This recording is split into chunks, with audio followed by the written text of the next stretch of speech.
Olá, seja bem-vindo a mais um Agora é com Abranches. Sempre um tema que pode te ajudar a ter uma vida melhor, mais saudável. Aliás, você já percebeu, né, que nós estamos dedicando esse mês de março aqui dentro do programa a temas voltados para a saúde. Todos precisamos ter cuidado com o nosso corpo, nossa mente. Então, nada melhor do que conhecer mais a fundo sobre doenças que teimam em atrapalhar o bem-estar de muita gente. Hoje quero abordar aqui um assunto que precisa ser melhor estudado no Brasil. Isso são os especialistas que dizem. Eu me refiro à endometriose. Segundo a Anvisa, ela atinge cerca de 10% das mulheres brasileiras, cerca de 8 milhões da população feminina nacional e 180 milhões de mulheres no planeta inteiro. Tenho comigo uma especialista nessa questão, a doutora Alessandra Peloja, que é do CEAME, o Centro de Atendimento Médico de Jacareí, que faz trabalhos voltados para a saúde e a qualidade de vida da população. Obrigado, Alessandra, pela sua presença aqui. Vamos esclarecer esse negócio. Aliás, antes de falar de endometriose, o presidente francês Emmanuel Macron destacou agora em janeiro desse ano a endometriose como uma doença pública.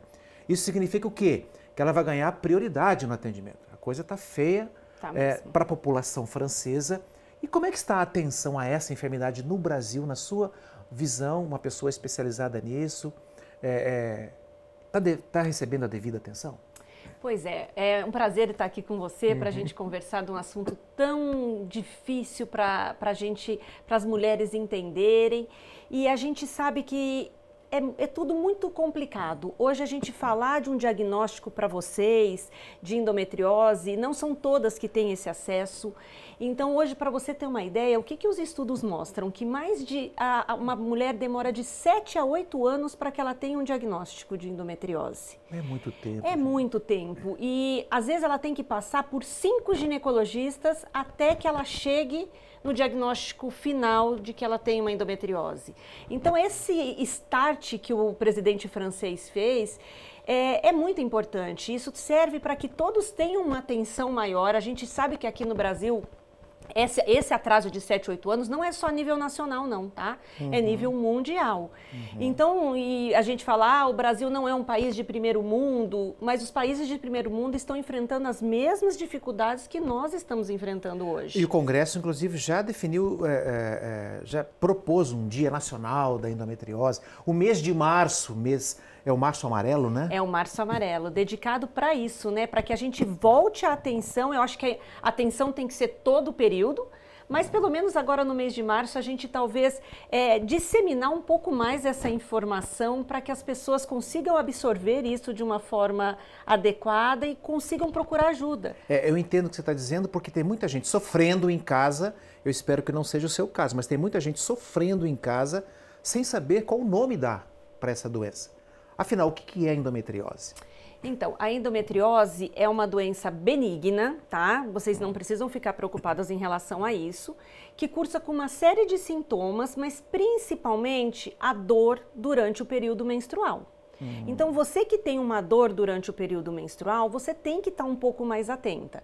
Então, veja bem, Abranches, não é qualquer dor. Hoje, se a gente for ver, a maioria das mulheres queixam-se de cólica, né? A principal queixa delas é cólica menstrual. Mas qual que é aquela cólica que você tem que ter um pouquinho mais de atenção? Aquela cólica que você toma remédio e não melhora. Aquela dor que a menina não consegue ir para a escola. Aquela dor que te incapacita, por exemplo, de exercer suas atividades diárias, ou em casa, ou no trabalho. Essa é a cólica que a gente tem que ter um pouco mais de atenção. Existem outros, a dificuldade para engravidar. Às vezes a paciente não tem dor nenhuma, mas ela está tendo uma dificuldade para engravidar. E a hora que ela vai prosseguir na investigação, a endometriose está ali. Tem dificuldade para evacuar, dor para evacuar durante a menstruação. Excesso de gases. Dor para urinar, tá? Então ela fica com o abdômen inchado, distendido. Então todos esses são alguns fatores que nos levam a pensar que tem alguma coisa errada caminhando aí. Tá, ela pode crescer, por exemplo, em outras áreas também, nos ovários? Pode. nas chamadas tubas uterinas, né? Isso. Eu vi uma informação de que ela pode crescer até no intestino. Isso, ela pode crescer no intestino, ela pode crescer no pulmão, a gente tem casos de endometriose no pulmão. Então, assim, existem várias teorias. Hoje a endometriose ainda é uma doença que não está completamente esclarecida. Então, a gente não sabe muito bem a causa, muito menos como é que bater o martelo e falar esse tratamento vai ser a resolução de tudo. Sim. Então, hoje, o que a gente tem? Tem todas essas dificuldades, ela pode se implantar em outros lugares. Então, a gente tem a camadinha de dentro do útero que chama endométrio. Então, essa camadinha, ao longo do ciclo menstrual, os hormônios vão estimulando essa camadinha a crescer dentro do útero. Isso é fantástico, porque essa camadinha é o que vai receber o embrião todo mês, se ela engravidar. Então forma uma caminha para o embriãozinho. Isso. Não engravidou, você vai menstruar e vai descamar esse endométrio junto. Ele é microscópico, ele vai sair. Hoje, qual é a principal teoria que explica tudo isso? É que além de eu ter uma menstruação que vai sair pela vagina normalmente, existe um refluxo pela trompa do sangue e esse sangue com esse endométrio vai cair em lugares diferentes ali. Cai no intestino, na bexiga, nos ovários, levando ao nome endometriose. Sim. E por isso que ele pode causar dor quando ele vai para áreas que não estão relacionadas a ele. Então ele cresce para além do útero. Isso, ele cresce fora do útero, por isso chama endometriose. Quando ele está dentro do útero, perfeito. Quando ele está fora, ele vai causando uma reação inflamatória nesses locais onde ele está caindo. E isso faz com que toda vez que ela tenha sangramento, aquele lugar onde ele está fora, ele vai sangrar também. E aí vai causando uma reação inflamatória e vai levando ao processo de dor. Você falou uma coisa muito importante aqui, que é uma doença benigna, mas ela é incurável? Não é que ela é incurável. A gente tem várias opções de tratamento clínico e cirúrgico para ela. A gente consegue resolver muito na questão até cirúrgica. O tratamento clínico, ele vai só aliviar os sintomas. Eu não vou conseguir com medicação tirar aquela lesão que está ali. A lesão eu vou conseguir tirar com a cirurgia. Então ela é controlável? Muito controlável. Então a gente fala que ela é benigna e muita gente pergunta se ela é maligna, né? Mas ela se comporta, pensa que a qualidade de vida dessa paciente vai ficar muito comprometida. Claro, claro. Então ela tem um comportamento maligno nesse sentido, de piorar a qualidade de vida. Eu estou falando e usando essas palavras, porque as palavras são poderosas, né, Alessandra? A gente sabe o quanto tem o poder. Na boca de uma médica, a mulher que vai e faz um exame e ouve uma palavra benigno, dá um alívio por dentro e ela começa a cura dela a partir dali. No próximo bloco vamos continuar falando a respeito da endometriose e do que você precisa fazer para melhorar a sua qualidade de vida, caso isso te atrapalhe a sua caminhada. Até já!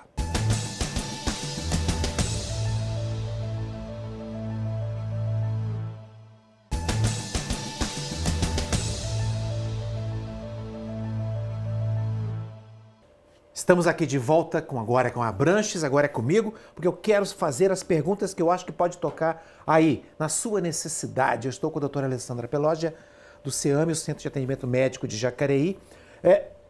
Quem vai ao centro consegue encontrar, então, informações específicas, dentre outros temas que são abordados, evidentemente, que é um centro de atendimento médico, tem especificamente para a endometriose também, doutora? Nós temos agora lá um núcleo de endometriose, onde o que a gente pensou com tudo isso? Nós médicos não somos capazes de dar um atendimento integral que vocês precisam. Então o que a gente pensa? Eu preciso de um cirurgião geral, porque muitas vezes tem um comprometimento do intestino e eu, ginecologista, não sou treinada para abordar isso. Eu preciso de um urologista, então a gente tem nutricionista. Por quê? Porque a alimentação é fundamental. Isso que então, eu queria te perguntar. além do tratamento médico, a gente precisa dar esse suporte paralelo, fisioterapia para trabalhar o assoalho pélvico. A paciente tem muita dor, ela contrai muito o seu músculo. E aí a fisioterapia me ajuda muito. Então eu faço a fisioterapia antes da cirurgia, fisioterapia depois. Ou aquela paciente que não vai para a cirurgia, a gente vai trabalhar um jeito dela relaxar essa musculatura. Então eu preciso desses, são E é fundamentais. muito legal isso, esse somatório de competências para poder ajudar uma pessoa, né? Agora, talvez muitas pessoas que estejam nos assistindo estão dizendo assim, poxa, essa doutora está falando aí de dores que eu não sinto, que nunca tive nesse grau de incômodo. A endometriose tem algum fator genético, hereditário nessa história toda? Ou algum fator predisponente, como esses aí de sedentarismo, má alimentação? O que Tem. provoca? Assim, a genética é muito importante, então a gente sabe que se você tiver uma irmã que teve história de endometriose, a mãe com história de endometriose, é importante que você vá investigar, procurar, mesmo que você não tenha sintoma. A alimentação é fundamental. Hoje a gente vê que as pessoas não têm tempo para parar e fazer uma alimentação adequada. Então tudo isso está relacionado, né? Tudo, tudo. Nossa. E a faixa etária mais frequente de casos de endometriose? Hoje a gente tem na faixa etária assim, a gente pega desde a adolescência, que muita gente não dá atenção para isso. Na adolescência Na já? adolescência a gente já tem que estar atento, mas os 25, 30 anos é a faixa etária que a gente consegue fazer um diagnóstico precoce, porque muitas vezes a gente vai ver pacientes com 35, 36 anos e aí a endometriose já está um pouco mais avançada. Tá. E o grau de intensidade da menstruação também é prejudicado pela endometriose? Você diz o fluxo, né? O fluxo menstrual. O fluxo menstrual, tem muita paciente com endometriose que apresenta um aumento de fluxo. Isso a gente chama de adenomiose, que é a endometriose, aquela camadinha, lembra que nós conversamos? Ela penetra no músculo do útero, ela não vai para fora do útero. E aí ela vai na camadinha formando cistos nessa camada muscular, e aí a paciente cursa com muita cólica e muito aumento de fluxo menstrual, aquela fluxo com coágulos. Então isso é importante vocês estarem sempre procurando. Uma pessoa me falou que sente não só a dor nesse contexto geral do aparelho reprodutor, mas dor na pelve, dor na lombar, dor no reto, ou seja, pega tudo que está na periferia também. Isso, inclusive os nervos. Então, por exemplo, recentemente, há um ano e pouco, nós tivemos uma paciente, ela chegou mancando na clínica e ela não conseguia sentar. Era uma paciente que não conseguia ficar sentada mais em casa, ela ficava deitada. Nossa. E a endometriose dela estava no nervo ciático. Porque ele vai penetrando na pelve, né? E aí vai pegando toda a inervação também. E como é que faz para resolver? Vamos imaginar que a pessoa chegou com essas dores crônicas lá. O que a medicina faz para ajudar essa pessoa a ter uma vida melhor? Então, primeiro a gente tem que ser muito individualizado, sabe? Não adianta eu chegar e falar que todo mundo vai fazer isso, não existe uma receitinha de bolo. Então a gente vai ver a história da paciente, vai ver a idade, vai ver o desejo reprodutivo, se ela quer ter mais filhos, se ela já teve filhos. E aí a gente vai decidir juntos. Eu sempre peço para o marido vir pelo menos em uma consulta para a gente poder conversar junto. A gente vai tentar fazer o tratamento clínico, que é uma opção, né?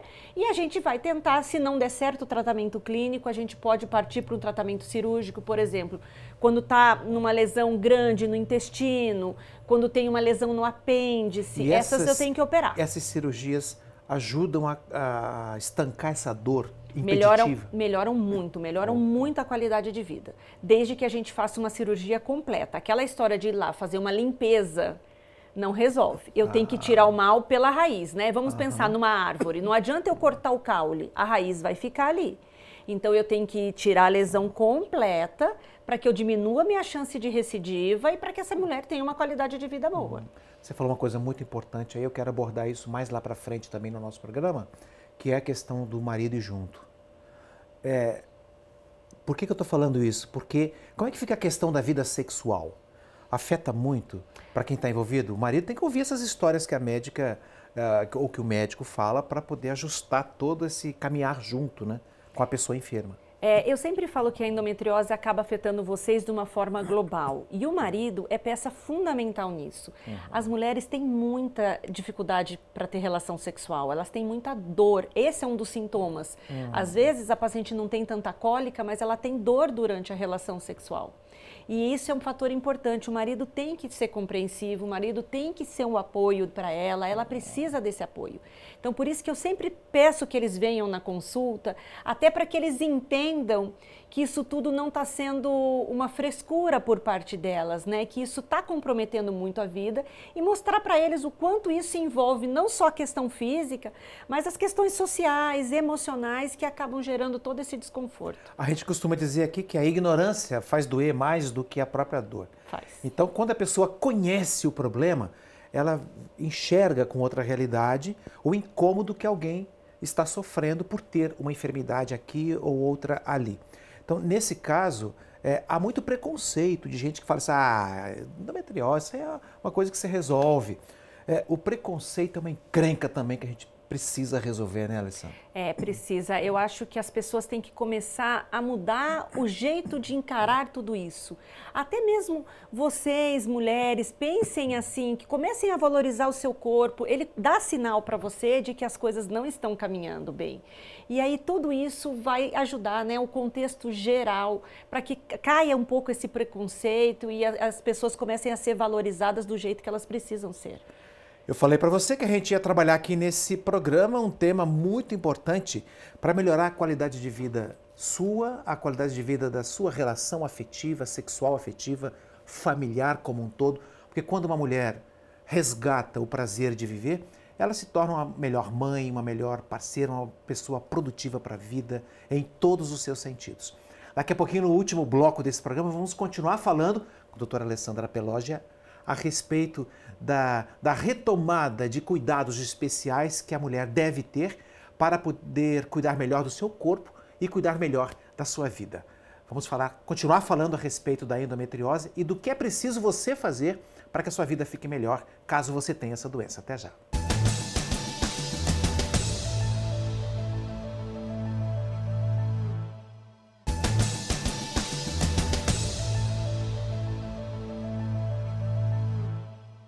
Olha, nós aqui de volta, buscando alternativas, buscando informações. Gostei muito de uma coisa que a doutora Alessandra Peloggia, que está aqui conversando comigo a respeito desse tema, falou agora há pouco, que é a importância de se olhar caso a caso. Não existe uma fórmula para o tratamento, porque cada mulher tem uma característica específica, né? O respeito a esse perfil, a essa individualidade, ajuda na busca do melhor remédio, do melhor tratamento para cada uma que te procura, então? É fundamental. E eu acho que assim, a primeira coisa é a mulher entender o que está acontecendo com ela. Porque a partir do momento que ela entende, então assim, eu desenho muito, eu tenho uma lousinha onde eu desenho, eu mostro para ela o que está acontecendo. A sua fala é muito didática, inclusive, então imagina na consulta. Então eu explico muito para elas, para o quê? Por que eu acho, Abranches? Eu acho que a partir do momento que ela entende o que está acontecendo com ela, esse é o primeiro passo para que a gente tenha um sucesso no tratamento. Independente do que eu for usar de tipo de tratamento, porque ela vai aderir de uma forma mais concreta, ela está entendendo o que está acontecendo com ela, e aí ela sabe até me sinalizar, olha, não está bom para mim assim, a gente vai mudar. Então é muito individualizado. Legal. Tem paciente que fala, eu não quero operar agora, posso? Então a gente vai explicar os prós e os contras e a gente vai entrar com elas junto nisso. Eu falo, eu estou junto com você, eu vou te ajudar. Legal. Pode ser que daqui a pouco a gente tenha que mudar o rumo da prosa. Uma pessoa me falou assim, a médica me fez uma diferenciação importante, eu estou trazendo em forma de pergunta para você. Uma coisa é o fluxo menstrual intenso, outra é o sangramento pela vagina, fora do fluxo menstrual. Como é que é isso aí? A pessoa chegou a essa conclusão e entendeu um dos efeitos negativos, ruins, desconfortáveis que a endometriose estava causando nela. Tem uma diferença entre uma coisa e outra, então? Tem. A gente tem que ter essa diferença até para que vocês entendam o que aquilo está acontecendo com vocês e a gente conseguir tratar. Então, o sangramento, às vezes, pela vagina, que seja fora do período menstrual, eu posso ter uma lesão de endometriose na vagina. Então, é importante que eu faça, porque a lesão, às vezes, vem de fora para dentro, ali, invadindo a vagina. E às vezes é importante eu faço o exame ginecológico, até falo para elas, o exame de imagem é fundamental, me ajuda, mas ele é complementar. A história que a paciente me conta já me leva a começar a pensar. O exame ginecológico, eu colocar a mão na paciente, eu sentir, fazer um toque ginecológico, eu consigo ajudar muito nisso. Então, eu consigo diferenciar algumas coisas que a gente... E o exame complementar vai me ajudar nisso e ajudar a gente a fazer o diagnóstico. Eu não sei se a gente está mexendo na nossa telespectadora, na nossa telespectadora o suficiente para ela poder pensar assim, nossa, eu não sinto nada disso, mas será que se eu fizer um exame preventivo, eu posso descobrir alguma coisa? O que você acha a respeito disso? É interessante a mulher ir para poder, pelo menos, se conhecer um pouco nessa área? A prevenção é fundamental, né? Hoje, se a gente faz um exame preventivo, as suas chances, se você tiver alguma coisa, até em pra ficar qualquer aliviado, coisa, né? Exatamente, eu tô resolvida, né? E o tratamento, quanto mais precoce você faz o diagnóstico, mais fácil o tratamento. Sim, então, por isso claro. que chama preventivo. Então, é importante, independente de você sentir, ter algum sintoma ou não, que você procure o ginecologista e faça a sua rotina. Até porque a pessoa fica aliviada, fica assim, nossa, não tenho esse problema. Porque eu já vi gente que, quando recebeu o diagnóstico, entrou num processo de reclusão social, quadros de tristeza crônica, depressiva. Esses são sintomas perigosos a se evitar. Acho até que a ginecologista, nesse sentido, acaba sendo um pouco psicóloga, né? Precisa ser, né? Tudo. Nós somos tudo. Nós somos clínicos, nós somos ginecologistas, nós somos psicólogos, a gente faz bastante terapia, porque envolve muito. E essa questão emocional atrapalha a paciente para tudo, né? Ela vê a doença como um problema sem solução. Alguns até faltam no trabalho, faltam na escola por causa de quadros de dor, de tristeza, né? Perdem. Tem pacientes que perdem o emprego por conta disso, porque não conseguem exercer as suas funções. Isso tem uma repercussão muito grande, né? Emocional, familiar. Então, é uma questão multidisciplinar aí. A questão do sono. Como que você avalia a qualidade do sono das pessoas, das mulheres, como interferência, como geradora de algum tipo de problema? Dormir melhor pode ajudar? Fundamental que vocês tenham um sono adequado, tá? Durante o sono é a hora que a gente está produzindo um monte de hormônios, um monte de substâncias que são importantes para o funcionamento do nosso organismo. A hora que eu não tenho um sono tranquilo, eu aumento muito, por exemplo, a produção de cortisol. O cortisol vai lá e vai estimular ainda mais aquela inflamaçãozinha que eu tenho da endometriose. Então, a gente trabalha muito, eu trabalho muito essa questão de sono, alimentação, atividade física. Então, o sono tem que ter um sono adequado para que a gente equilibre todas essas substâncias que acabam atrapalhando um pouco se elas estão elevadas. E aí, isso tudo melhora o seu quadro de dor.